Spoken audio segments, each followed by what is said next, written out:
Hello, everybody. Welcome back to After Emoris session 25. Unfortunately, I missed last week, but thank you, Griz, for jumping into that onto that host banner there. Oh, you're that welcome. Was really awesome of you. It's I reviewed harder it, than it looks, so you're doing good, Nyssa. you were doing just fine before you recruited me, so yeah, great job. You haven't lost it. Woo. All right, so yes, today we are joined by the aforementioned Grizzlock, and we are also joined by Esprit the Dragon. Hi, guys. Hello. So yes, I just want to also comment, Esprit, love that background. Looks very seasonal, especially since it's now December. It is. Looks like my my hometown. Yeah. It's a little frosty, and I'm a little more north than Grizzlock. Yeah, the morning of whenever we had Emoris, that morning was literally we had flurries that were in the air. Didn't stick, but we had flurries. I'm just like, yeah. First day to like 1 day before December, I was just like, well, it's here. Gotta get ready. I hate cold, but here we are. Well, to paraphrase Game of Thrones, yeah, winter is on its way. Yeah. I think that's the exact quote. Yeah. Winter is on its way. Winter is coming. No, you were right the first time. Alrighty. Okay then, so let's get into it. So for this last episode here, we had quite a few things happen, even though it was just a nice, good, wholesome travel episode. You guys left the regions of Keijo and were making your way across the lands in order to visit Syra's family. Yes, we were. We needed a nice calm episode after a while. Yeah, that was a nice, relaxing one. Nothing too crazy. Not even a single combat, which was great. You managed to avoid the combat. Apparently, Equa had planned 2 different encounters, and you guys managed to avoid rolling them, especially with lucky 7s on Esprit's part. True, yeah. And poor Griz, you rolled the broken wheel right on that first one. I know, of course I would. It's very on brand for me. It's very on brand for a Lakian to roll the good rolls too, even on a random table. Like, random table just magically get the good ones. I'm like, all right, here we are. Very on brand. It is very on brand, so yeah, way to go. So yeah, unfortunately, a wheel broke, but then they had some lovely travel weather, and then encountering some mystery rocks. And then a few trust test exercises that Wade decided to bring upon the group, and we got to see some nice, wholesome character lore. I love character lore. It's like, for me, the more details, the better. So I was super, super happy. So thank you guys so much. That was mostly, I think, a Lakian lore today, or that session. I was mostly a giant Lakian drop. I mean, there was a little bit of fire dropped in there as well, but we've heard some of that before. It's just not everybody in the group knew it. Yeah, like out of character, everybody kind of had a feeling or knew already, but in character, it might have been the first for some of us. Yeah. Yes, it was just really amazing. So, last week, Griz got to kind of say a little bit about his favorite Keijo moments, but let's recap on that. So, Griz, we'll start with you. What was your favorite Keijo arc moment, or even the scariest moment, since you were very heavily involved in that last arc? Yeah, that was the Wade arc for sure. Man, there was a lot of good ones in that arc. I think one of my favorite scenes was, and Equa did a really good job describing everything to do with the Ghost Gator, was just the best. And Equa did a really good job describing her first entrance into the scene where Wade went out to go find her, and she rose slowly from the water behind him. That was great. That's one of my favorite moments. Let's see. Oh, man. Just, getting home and Wade actually getting home and seeing everybody the first time was really cool. I actually felt like I was going home. It's weird. Like, seeing Bo was exciting, and yeah, I don't know. Gonna definitely miss that dog. All right, Esprit, even though there were a few hours that unfortunately Elakian was unconscious for, what were your favorite moments, or what were some of what do you think will be some of Elakian's good memories of Keijo? Honestly, it was like pretty much the entire time they were in Keijo, Elakian was kind of just like, when the hell are we gonna get out of here? Because like he didn't really have anything to do there. Like he's not like a like he's lived in the woods before, but that's not kind of like where his home is. He's more comfortable, more familiar with cities. Just kind of that's what he liked. That's what he grew up with. But probably my favorite thing is for sure getting the armor. That was 100% more than I had even hoped for. It was kind of just like, whenever I initially thought about it, I'm just like, that's a better armor just because why not? But then adding all the extra flair and stuff to it was just awesome. True. You got a little bit of Pa's handiwork on you. Yeah. Yeah, a little bit of Pa's handiwork, which I think is a great reward for being able to sneak into Mr. Gaines' place, because like the true rogue that you are. It was so fitting too that like I went and picked that up, and then that night was when we went over to Gaines' place. Just like, that fits. I'll take it. All right, so in regards to what you mentioned for introducing how Zafina got to the world of Emoris, and coincidentally how Wade got there as well, we were kind of brought back to the blanket with Shaban Ra described on it, and it was described by the characters as being the largest city in the Feywild, ruled by a queen.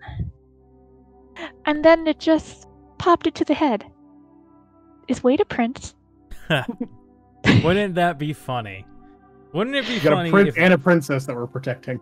Yeah, exactly. Well, I guess tribe leader, is she technically a princess? I don't know, but yeah, that would be. I don't know. It's the something. Moana incident. It's like, I'm not a princess. I'm the daughter of the tribe chief.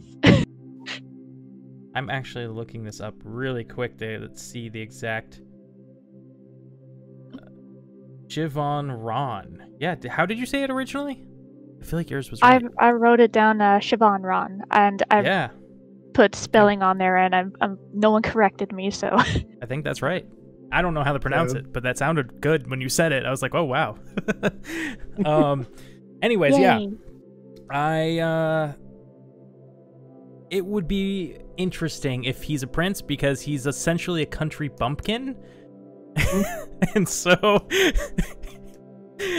I can see him going to the Feywild, meeting his like queen mother, and then like everything's like elegant and royal and fancy, and he's just like over there in his poncho and like covered in mud. Hey, how's it going, y'all? Just the contrast of the two worlds. Oh man, that would be crazy. But yeah, Elakian, what's your thoughts on Shaban Ron? Well, I think honestly, Elakian is kind of is kind of at the point where it's like there's too much stuff that he's like, I have no idea what the fuck any of this is. Between his stuff and now Wade's stuff being from a different plane, it's just like there's a lot of stuff that I can't even digest here. Like, he has no idea what's going on. Like, he's an intelligent person. I'm pretty sure he's the most intelligent in the party, like, score-wise, I think. Probably smarter than Wade, for sure. But at the end of the day, it's like, he's never been a mystical type person, so it's kind of just gone over his head with all this stuff. Like, he understands it, but it's like, eh. Yeah, at the end of the day, sometimes it's just when you're trying to think about others, it's like information overload. Exactly. All right. Well, staying with the Elakian topic here, we got to hear that lore from Elakian about the one who helped train him in everything that he can do. Well, minus the cleric things. Yep. Minus the cleric things, mind you. Yep. But for that woman who trained him and just... I asked him, met up again with him when they met with the choke and she didn't actually.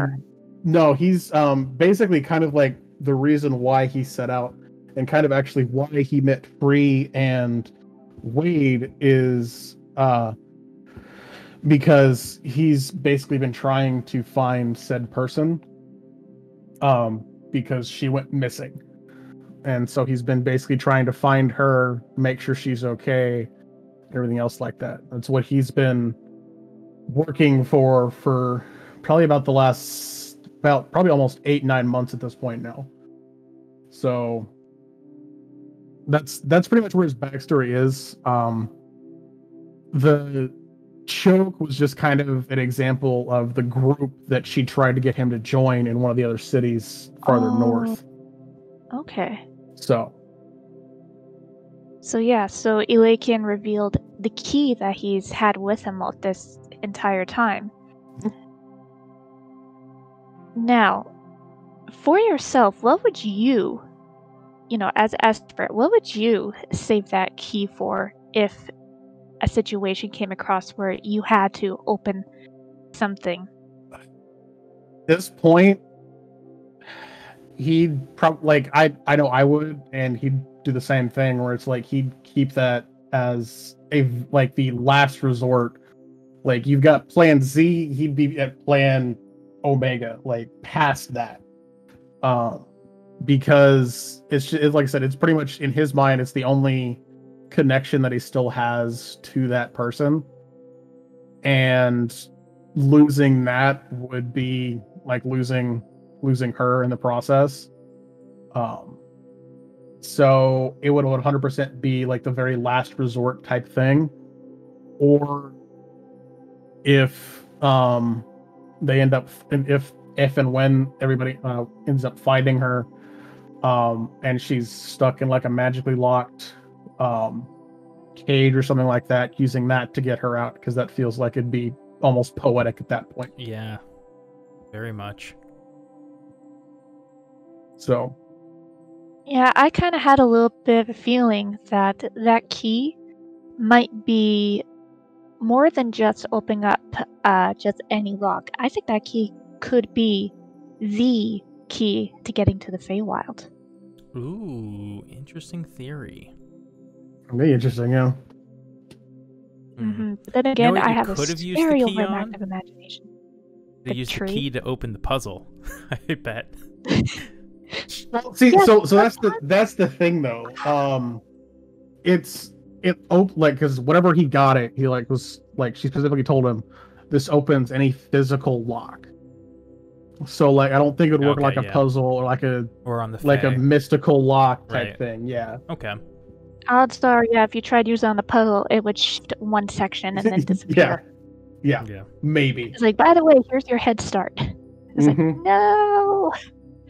And speaking of the puzzle, we got a whistle. We did. Theories. I want to hear your theories. I know my What theory. does a whistle call? My theory is that the whistle calls like two giant eagles or something that come and pick us up and bring us somewhere.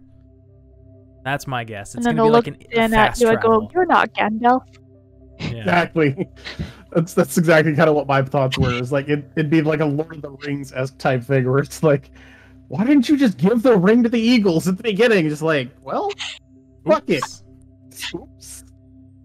Yeah, it's like I feel like that's probably what it is.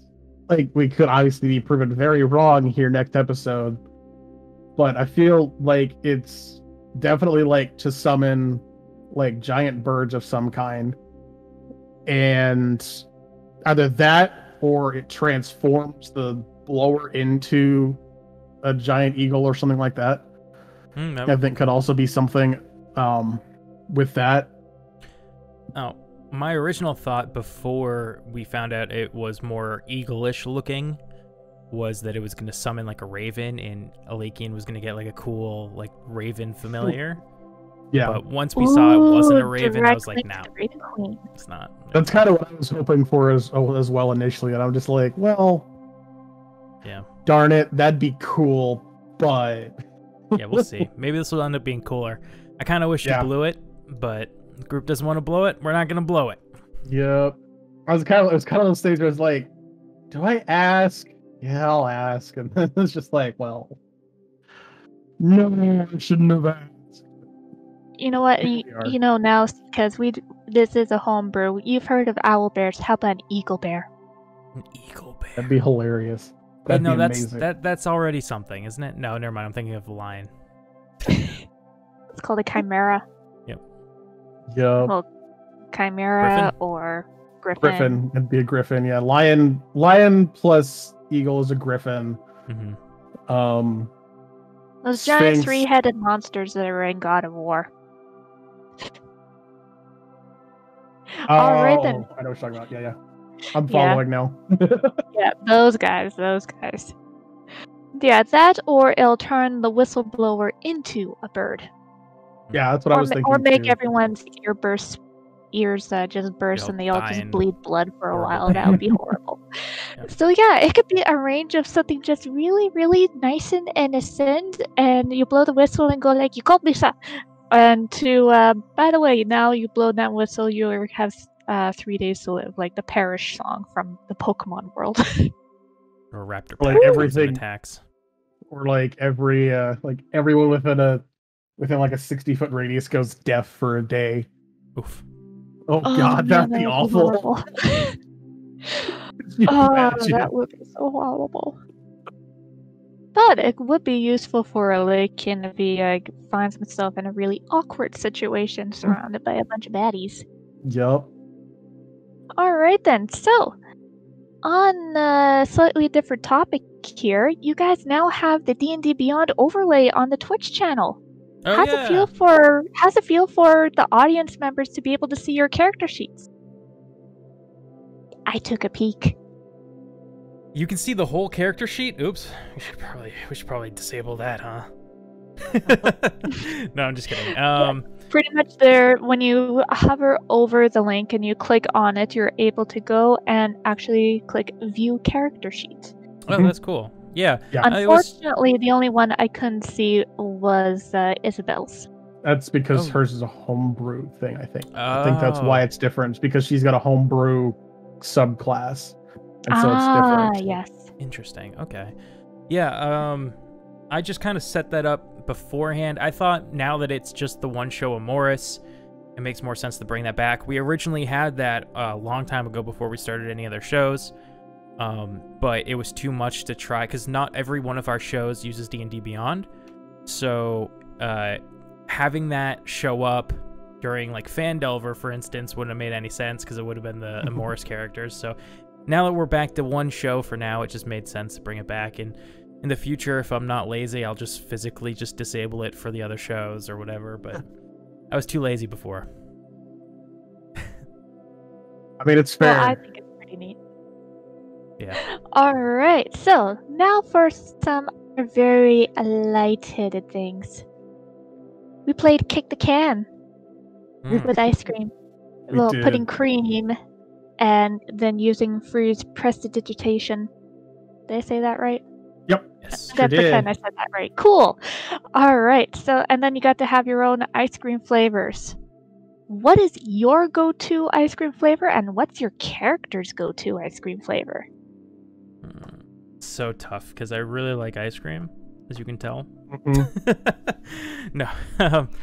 Okay, so like a solid pick that you can never go wrong with is Coffee Oreo.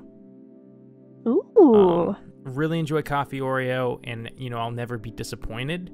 That being said, I like to have all different kinds of ice cream. So asking me to pick a favorite is like asking me to pick a favorite. No, not a favorite. Your go-to. My go-to. Like okay, pretty then much... the go-to is Coffee Oreo. Then we'll say, yeah. All right. And what is Wade's favorite flavor? So I've thought about this a little bit after the session. I think Moose Tracks makes the most sense. Yeah, very yeah. Nice. All right, Esprit, how about you? My go-to is actually typically like birthday cake. Is typically my go-to. I like it. Plus, typically you'll get like like little sprinkles of whatever in there, and so adding a little texture to it as well is always nice. For Lakian, he probably wouldn't have had ice cream much before he had it this past session, just because that's not the kind of person he is. So he was kind of like, okay, this is a thing, I guess. So I honestly don't think he'd have any kind of preference as far as that stuff goes, but I could definitely see him, if he got more familiar with it, probably being more of just a plain vanilla person.